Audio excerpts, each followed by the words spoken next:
आता वळूया आजच्या चर्चेच्या मुद्द्याकडे। मंडळी, राज्यातल्या शेतकऱ्यांची उभी पिकं पाण्यात बुडाली। पिढ्यानपिढ्यांना जगवणारी माती वाहून गेली। ऐन सुगीच्या दिवसात आभाळानं शेतकऱ्यांच्या स्वप्नांवर नांगर फिरवला। वेचणीला आलेला कापूस आडवा झाला। काढणीला आलेलं सोयाबीन कुजून गेलं। हे दुःख तेवढंच आहे जेव्हा तळहाताच्या पोडासारखं वाढवलेलं आणि हाताशी आलेलं तरणं बाण लेकरू जातं। हातातोंडाशी आलेला घास हिरावला जाण्याचं दुःख भयंकर असतं। तुम्हाला दाहकतेचा अंदाज यावा म्हणून आकडे सांगतो। आपल्याकडे एका दिवसात जर 65 मिलीमीटर इतका पाऊस पडला तर अतिवृष्टी मानली जाते, पण यावर्षी 200 मिलीमीटर पेक्षा जास्त पाऊस अनेक मंडळांमध्ये 3 वेळा झाला। नदीच्या पात्रात जेवढं पाणी वाहत होतं त्यापेक्षा जास्त पाणी पात्राच्या बाहेरून शेतातून वाहत होतं। त्या शेतकऱ्यांची जमीन, पिकं, घरं, गोठे, चारा, पाईपलाईन सगळं वाहून गेलं। त्या पाण्यात शेतकऱ्यांना शेतीत गुंतवलेलं भांडवल वाहून गेलं। हे नुकसान किती आहे माहिती आहे? सरकारी आकडा सांगतो 60 लाख हेक्टर। अंदाज आला असेल तुम्हाला। आता शेतकऱ्यांच्या या बर्बादीचं काय नाव द्यावं?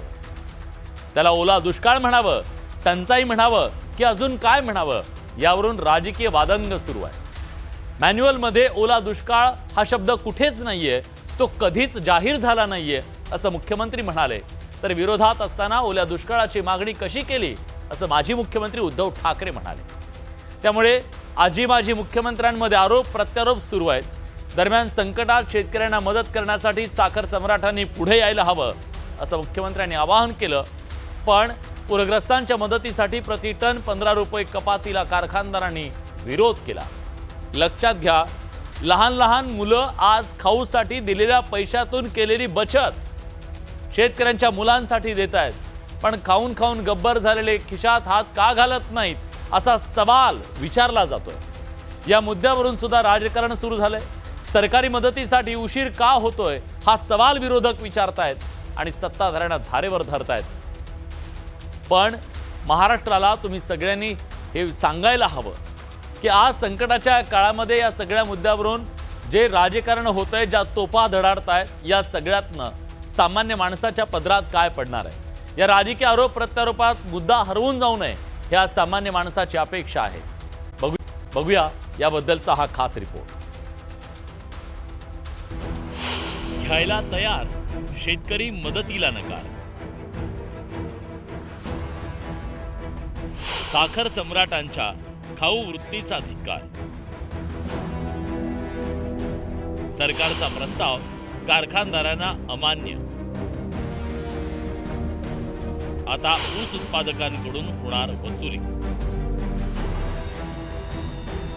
सरकारनं अतिवृष्टी बाधित शेतकऱ्यांच्या मदतीसाठी आता साखर कारखानदारांकडून मदत निधी गोळा करण्याची तयारी केली आहे। मंगळवारी मुख्यमंत्र्यांच्या उपस्थितीत झालेल्या गाळप हंगाम बैठकीत त्यावर चर्चा झाली, पण शेतकऱ्यांसाठी 5 रुपये प्रति टन मदत द्यायला कारखानदारांनी विरोध केल्याचं पाहायला मिळालं। खरं तर एकूण 25 रुपये प्रति टनाचा सरकारचा प्रस्ताव आहे। यातील 10 रुपये मुख्यमंत्री सहायता निधी, 10 रुपये हे गोपीनाथ मुंडे ऊस कामगार कल्याण मंडळासाठी आणि 5 रुपये थेट पूरग्रस्तांसाठी दिले जाणार आहेत। यातील 10 रुपये हे आधीपासूनच कापले जातात, पण पूरग्रस्तांच्या मदतीसाठी नव्यानं 15 रुपये कपातीला कारखानदारांचा विरोध आहे। प्रत्येक आपत्कालीन परिस्थितीमध्ये ज्यावेळी असे प्रश्न येतात त्यावेळी सहकारी कारखान्यांना आपण जे काही मुख्यमंत्री सहायता निधी आपण काही रक्कम देतो आणि पूरग्रस्तांच्या प्रती ही बांधिलकीच आपल्या सगळ्या शेतकऱ्यांची, कारखानदारांची, आणि ते 5 रुपये आपण हे पूरग्रस्त सहायता निधीला आपण देणारच आहोत। तो काही भार कोणत्या शेतकऱ्यावर येणार नाही। कारखान्याच्या एकूण होणाऱ्या व्यवहारातून ते 5 रुपये जाणार आहे। खरं तर मध्यंतरी सरकारनं अनेक डबघाईला निघालेल्या कारखान्यांना कोट्यवधी रुपयांचं अनुदान दिलं, ज्याची यादी मोठी आहे। घ्यायला कायम हात पुढे करणारे हेच कारखानदार आता शेतकऱ्यांना मदतीची वेळ आली असताना नकार देत असल्यानं कारखानदार नेत्यांच्या या वृत्तीवर विरोधकांनी टीकेची झोड उठवली आहे। साखर सम्राट हे भाजपामध्ये गेले आणि शेकडो करोडो रुपयांच्या कर्जावरती त्यांनी सरकारकडनं थक हमी मिळवली। आम्ही जी मागणी करतोय ती या गोरगरीब शेतकऱ्यांसाठी करतोय, ज्या शेतकऱ्यांना त्यांची जमीन गहाण टाकावी लागते, बैलजोडी गहाण टाकावी लागते, कधीकधी पत्नीचं मंगळसूत्र सुद्धा गहाण टाकावं लागतं. पूरग्रस्तांसाठी प्रतिटन 5 रुपये द्यायला कारखानदारांनी विरोध केल्यानंतर आता हा निधी ऊस उत्पादकांकडून घेतला जाणार आहे. त्यामुळे सरकारच्या निर्णयावर शेतकरी नेत्यांनी जोरदार हल्ला चढवलाय. तेच राज्य सरकार पूरबाधितांच्या नावाखाली ऊस उत्पादक शेतकऱ्यांच्यावर जर का टनाला 15 रुपयाचा दरोडा टाकत असेल तर हे आम्हाला अजिबात मान्य नाही. याच्या टोकाच्या प्रतिक्रिया उमटल्याशिवाय राहणार नाही. सरकारला तो नैतिक अधिकार राहिलेला नाही, कारण सरकार हे कारखानदार धार्जिना झालेला आहे. म्हणजे आज प्रायोरिटी ही सरकारची शेतकरी किंवा या राज्यातली जनता नाही आहे, प्रायोरिटी ही बिल्डर लोक आहेत. हे या मुंबईतल्या प्रकारानं दिसून येतं. आणि म्हणून मला वाटते की उद्या आंबा उत्पादकाकडून 10 रुपये घ्या, सोयाबीन उत्पादकाकडून 5 रुपये घ्या किंवा काजू उत्पादकाकडून थोडे पैसे या ठिकाणी घ्या.